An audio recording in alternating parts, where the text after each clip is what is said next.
So, you want to start your own business? Well, let me tell you the truth. Most people who start a business won't make it. It's going to fail. But if you can stick and tune into these 5 lessons, then you'll be ahead of 90% of your competition. I am Georgie Howie. I'm a construction business owner who helps women in the construction industry build sustainable businesses through strategic partnerships, business certifications, and winning mindset. If you've been thinking about starting a business in the construction industry and you feel overwhelmed, well, you're not alone. I'm not here to sugarcoat anything. I'm not here to promise you something or paint this sort of journey that everything will be easy. I'm here to tell you the hard truths I've experienced and what you will likely experience as an entrepreneur. And this is not just singular to women in the construction industry or anyone in the construction industry. This is really to most entrepreneurs who are looking to start their business. But I speak specifically to women in construction because I'm a woman in construction. And this was one that kind of took me some time to get used to. And that is, you're going to have to endure a season of loneliness. And I mean loneliness from this, like, you are really building something that you like and enjoy. You are really excited about it. You are doing it, but you're kind of doing it on your own. You are telling people you wanted to do, or you're kind of fearful maybe of telling people because you don't have many people to support you. So you're kind of keeping it to yourself. And you're moving in this very isolated aloneness where nobody kind of knows what you're doing, but you're busy and you're unavailable. And that is just the life when you're starting a business. You will be busy, occupied, unavailable, right? You will have constant demands on you and your ability to grow the business. You're going to have constant things that's kind of picking at you or pulling at you to really, that deserves your attention. And so this season of loneliness is normal because most people don't get why people want to be an entrepreneur. I feel like in some ways, entrepreneurship has become this very like glamorous thing, like, oh, I work for myself.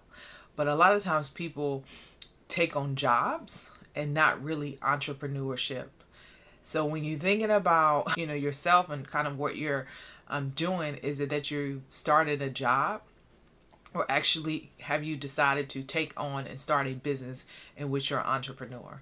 So I can say I'm an entrepreneur in many regards, although I am a business owner because we operate and function as a business. The business does not depend solely on me and my work. It depends on the whole team. And so when you're thinking about that, that too can be isolating. It can be isolating in that I have to figure things out on my own. It can be lonely in that there's not a lot of people, and I wouldn't say no one, there's not a lot of people who's going to get why you're choosing to go through this because it is a choice.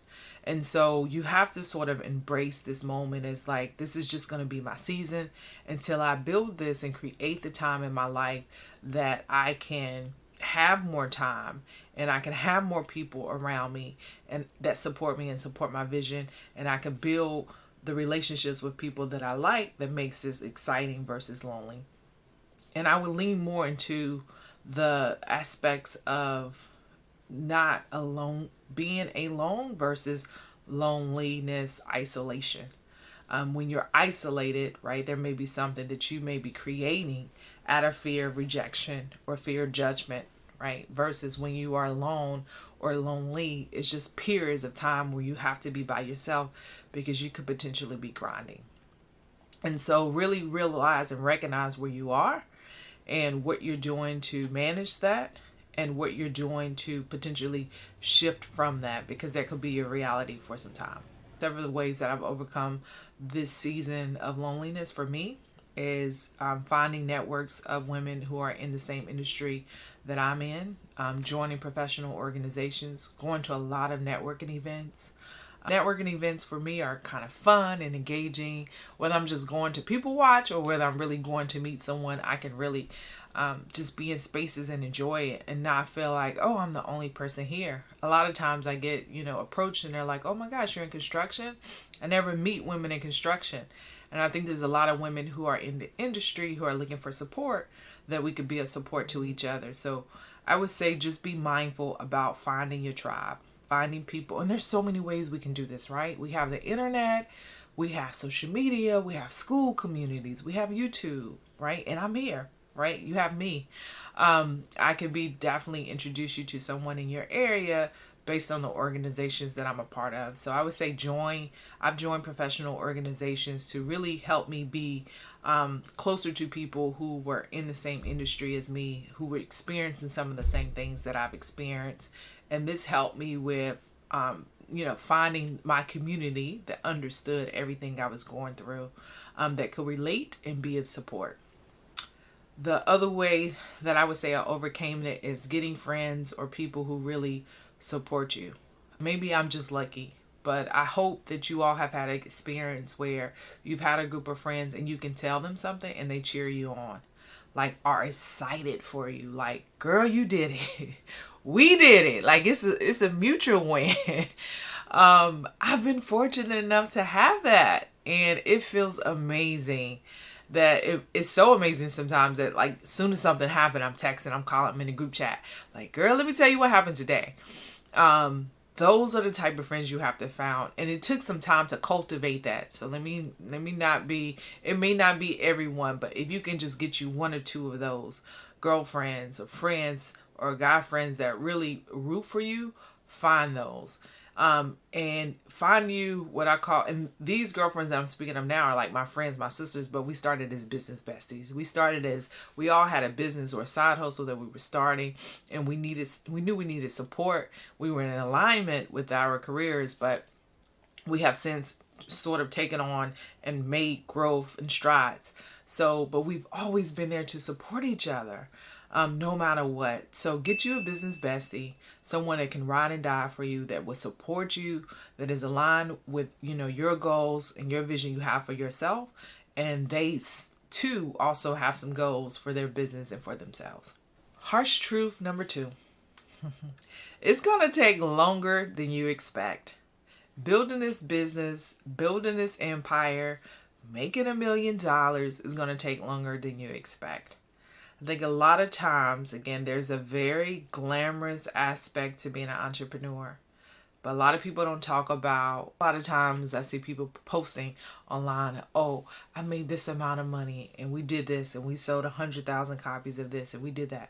And I think those are like very small examples of really what it takes to do something and grow something. It takes a lot of time, right? And you have to be consistent over the time. Like you have to create consistency. You have to be consistent. That consistency, I think, creates momentum. That momentum creates more action. That action creates more results for you. And so instead of you looking at to see what this person is doing and that person is doing, think about what you're doing. And are the actions that you're taking every day in your business, are they really making an impact? Are they really making a difference? Are they really making substantial change to get you to where you're going to go? And so when I think about my pivot into this business, I thought about the industry. What industry that I wanted to go into that I knew it really wasn't a cap on how much you made. Construction industry is $1 billion, almost $1 trillion industry. You always need a house built or repair. You're going to always need roads built or repair. You're going to need bridges. You're going to need land. Like, you're going to need all these things to create the infrastructure for which we live in. If you look around, there's always a building somewhere, right? And something been built, especially in DC. So when I thought about my next career or my pivot, I was thinking about what is the industry where maybe there's an unlimited amount of money and I don't have to be limited about what I can sell or what I can provide. And so while I'm limited by choice in my niche and what I provide and what I build and what I create, it doesn't limit the access to money. So in terms of building something, I understand what I'm building. I understand that it takes time, and I understand that I had to set realistic goals to get there. So when I said to myself, I wanted to build a $5 million business in 5 years, I knew that was very much possible, right? I knew it was very possible to get there before the 5-year mark. But 5 years for me, because I'm transitioning to a business that I was familiar with, I wasn't master level at. Right? And so I knew it was going to take time for me to put systems and processes in place. I knew it would take time for me to get people hired. I knew it would take time for me to understand the management of this business. I knew it would take time for me to get financial capital for this business. I knew all those things would take time. And while for me, I feel like things have exponentially grown within the first 3 years of my business, I'm giving myself grace and compassion for understanding that it will take some time. But my goal, while I have a goal in mind, I wasn't like, oh, I'm going to make $1 million this year because I can, because this is $1 trillion industry. I know I can. No, I had to look at what do you have to do to get there? You have to have experience. You have to build job capacity. You have to build team capacity. There are many layers that would get you there. But once you are there, right, there's always room for growth and room for opportunity. But it's about building your capacity to get there. So just be mindful of the expectations that you set. And not to say you have to limit yourself or be scared. I'm not even suggest that you go low. I'm just suggest that you go more in alignment with what the growth can be. So if you're like, okay, I want to sell journals, right? How many people are you able to get in front to sell the journals, right? So you might not be one of the people that can sell $1 million worth of journals. You just might not be able to tap into that market. And so does that make you a bad person or make you a bad salesperson? No, it's just make it maybe something you have to look at that differently. Maybe you have to offer something differently. And so sometimes it's not so much about you being able to do something. It's about the market or the focus or the product or service that you chose. It may be limited in your capacity to be able to share and expand beyond that. So just give yourself, and I don't always like to say be realistic, but be realistic. So one of the ways in which I overcame this is I was being realistic. I set goals that were in alignment with what I knew I was getting done and my ability to be focused and my ability to do multiple things at one time, right? And one of the things in, I think, any business that has helped my business, that is helped my growth, helped me with managing all of this is like my ability to, when I meet people, to follow up. Following up is a lost task and ability, and we sometimes forget the importance of following up and following through and following up with people that we've made contact with. It is one of the most, I would say, one of the most important things you're going to do to really grow your business. And so while this may take a long time, sometimes we put barriers in front of ourselves that we don't need to. So my feedback to you is to follow up. Set realistic goals or goals that are in alignment with your potential growth for the industry that you picked. And be consistent. Be consistent and compassionate with yourself. And don't compare yourself to others, but stay in your own lane. Truth number 3, adaptability will always be planning. You have to be adaptable in this business, when building a business, when starting a business, because things would change. The demands would change, your timing and your availability would change, what your clients want would change, the resources that are coming in, they may not always be the resources that would be there. So you have to be willing to be adaptable and be flexible, because I don't think success is really in the business is about your ability to just plan and get things done that you plan. It's really about adjusting to what comes up and being able to respond to the things that changes constantly. If you're going to receive or see a lot of growth in your business, it's going to take a lot of growth internally and within you. And it's going to take a lot of you understanding how to shift and be flexible to respond to that growth and respond to the new challenges that you face. And so harsh truth and the harsh reality is that it's not going to always be easy to adapt, but you can and you will, and you're capable and you're able. So I want you to just consider, if you were to think about adaptability as more of this is just the way business is versus a punishment. Being flexible is the way that I choose to run my business versus, leaning always just on planning. And I'm not saying not to plan. I'm saying plan with the possibility that the plan may not go as according to plan. So you have to be prepared and flexible enough to shift and make some adjustments if needed. One of the things that really allowed me to overcome this is that I stay flexible, and I was really willing to be amenable to change. I would test something out and I would try it, and then I would adjust it. I would make adjustments where needed. I would say, hey, well, this is not working for us. If we had crews out and things were not getting back or getting done according to the way they were supposed to, I would come back, adjust, and assess. I would be constantly there, right, to really assess and be flexible, because I may plan something on paper, but in this career and what I'm doing, it looks a lot different when you're out in the field. And so I spend a lot of my time in the beginning setting up SOPs, which are extremely important. And those are standard operating procedures for the business, which are extremely important because that's the baseline of how I expect people to function and operate.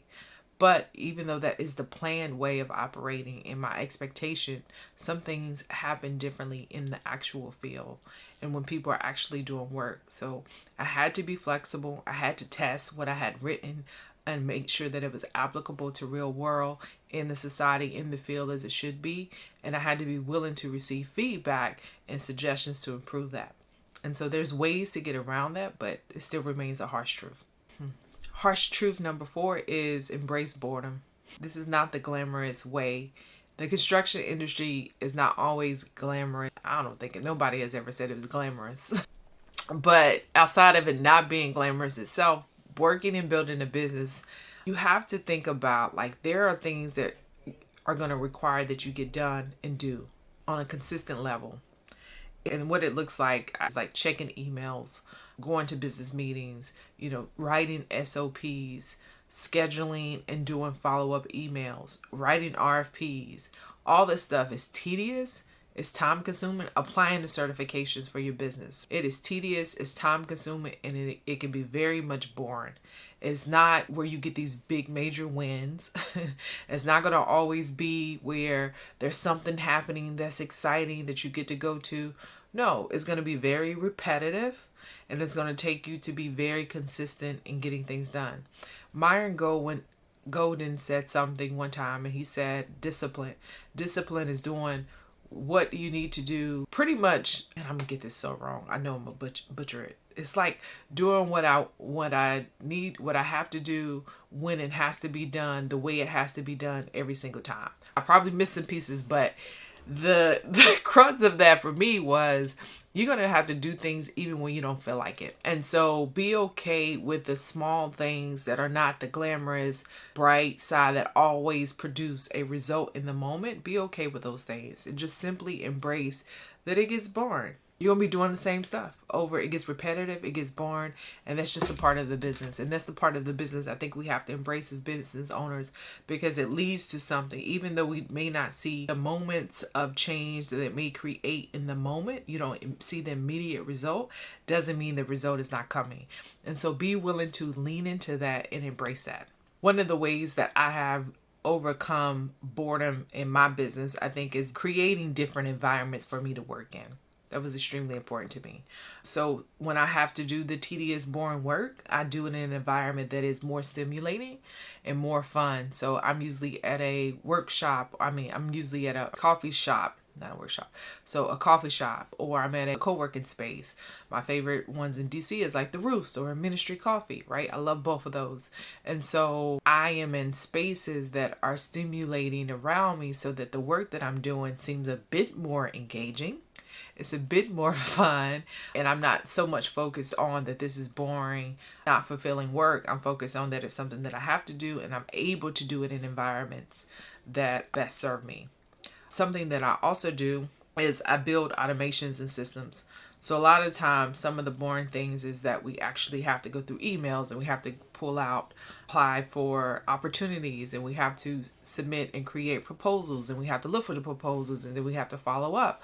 Well, one of the things we've created, and I invested in the business, was creating automations using a system, a CRM system, in which we get those things automatically sent to us. Some of the tediousness of having to look and search, it automatically comes, and we just put it in a system to keep a track of it. And so when you're doing that, it takes out of the, you forgetting steps, and it takes away from you not being prepared, or not being able to really hone in on what's important. So again, focus on and figure out what you could do for your business to get out of the tediousness of tasks and the boredom of certain tasks. Can you delegate them to someone? Can you share the responsibility? Can you change your environment, and hopefully it changes the way you look at the work? Just be willing to try something and see how it works for you. Truth number 5. The climb is always better than the view from the top. This is one I think I had to learn. I think my first lesson in this is, when I say the climb, is the journey to get to where we're trying to be is always better than when we actually get there. Because the truth is, when we get there, there is going to be another mountain or journey that we have to take. Because we as humans, we're automatically want more. We desire more. When we get something, we want more. And that's in most parts of our life. That's how we're wired as human beings. We get something, we're going to want more of it. And so what happens is people are so worried about getting to the number. Oh, well, we're going to make the $1 million. We're going to make our $5 million. Or they're so worried about, oh, we're going to get 1,000 followers. Or, oh, I'm going to make, get 20,000 subscribers. They're so worried about the thing that they're not focused on the journey. And if you can just embrace the journey it takes to get to the final goal, you're going to enjoy life and your business so much more. Because I can't tell you, and I'm going to give you the example of the first time this really hit home for me is when I was going for my master's in social work, right? Everyone said, just get your master's. Everything will be great. You should be excited. It's going to be this is exactly what you need to do. And I did it. I went and I did part-time to full-time for my master's. So it took me 3 years. And when I say it was one of the most unpleasant experiences of my life. Yeah. And I don't think I've ever really shared that with anyone, but I didn't like it. I only liked one teacher. I didn't like my classmates. I didn't like anything about the program. And I won't say what the program was. I didn't like the way that they were teaching. I didn't like the opposition that I faced. I didn't like the challenges. I just did not feel like it was worth the bang. And so when it was time to graduate, I really didn't want to go to graduation. I just wanted my degree. And I remember thinking I thought I was supposed to be happy or excited. I thought getting my master's would be the best thing. And then when you get your master's, you're like, oh, I got to get my licensing. And in order to get your license, you got to work for someone for 2 years. And in order to work for someone, you have to have the job to get the experience with a supervisor. So it wasn't necessarily me getting to the journeys. It was about me being who I was in the process of getting to those journeys. And so after that experience with my master's degree, I vowed not to make those sorts of things the thing. Not make it be the end all be all. When I get there, I would be excited. When I arrive there, when I get the degree, I'm going to be excited or better. Or when I achieve this thing, then it's going to make me happy. What I decided to do at that moment in my life was really embrace the moment for itself and really take things and try to enjoy them for the moments that they were. So over the 2 years I was working to get my licensing, I made the most of that. I wanted to enjoy that. I wanted to find something that I enjoyed, that I could get experience in something I love. And so I made the most of that. And so what I'm saying is there will be challenges and there will be things and there will be circumstances that you would be challenged by. And don't focus so much on the end goal that you're not able to embrace the moments that you're experiencing. Because every moment it takes, every time you kind of lose something or you're challenged by something, is an opportunity to grow. Anything you lose was just in your way for you getting closer to what was really meant for you. And so again, think about the journey it takes versus getting to the end goal. Because the journey is where you really learn so much about yourself, about other people, about life. And it's really the thing you embrace. Because once you get to the mountaintop, once you get to that goal, it's going to be something else that you want. So how did I decide to do this for me, or how I overcame or really managed this lesson for me was I started to celebrate my wins. And I'm still not good at celebrating. Me and my friends are always on each other about celebrating, but one of my favorite things that I love for myself is I love fine dining experiences, and I love candles, and I love flowers. And so if I can't think of anything else to get myself to celebrate or to do to celebrate, it's going to be one of those. It's going to be either getting myself a luxury candle. When I say luxury, they're usually expensive candles, or not, or just buying from a local.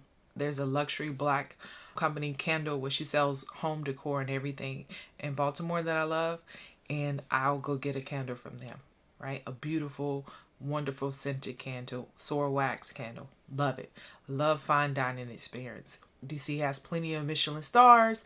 Restaurant doesn't even have to be a Michelin star. It could just be my favorite home spot that I like to go to that doesn't cost a lot of money. If it's what I want to do to celebrate, it's what I'm going to do. And travel. I love to travel. So I find things for me that I love to do, and I celebrate myself by doing and engaging in those things. And one of the other ways I would say is this business is different from my original business because I feel like this business is more aligned with me and my goals and the things that I value versus doing something from a space of I'm just doing this to make money or be wealthy. I wanted to make impact, and that impact aligns with what I see for the world and those around me in my community. And so be thoughtful and considerate. Is your business just a money making business, or is it a business that you love and you find value and that is aligned with you? And I challenge you to really explore how can that both exist? How can it be a money making business, but also align to your real core values of who you are and how you show up in this world and how you choose to help people? And so that's what I've done for me, and has definitely worked, and has definitely been instrumental in how I'm committed to the business and stay focused on the business and how I adapt to all the many changes. So I'm going to say, like, look, nobody said this was going to be easy, but if you can adapt to the changes and you can embrace the boredom and you can manage the loneliness and find people who root for you, and you can stay on task and focus and be flexible, and you can really hone in and not get into like stuck in this day-to-day rut of like, what am I doing? How am I gonna do this? And really embrace the journey, right, to get to your larger goals, then I think you can do it. I know you can do it. And I know it would be greater for you on the other side. So I'm just here to be a listening ear. And I'm glad that you're here with me. And I'm glad that you're here to really sow into yourself. You listening to this video is saying that you're committed to learning and growing within yourself. And so you are, again, ahead of most people and most individuals who've decided to start a business because you've decided to invest in yourself. So I thank you for being here, and I thank you for joining me. And I want to continue to, let's build something great together.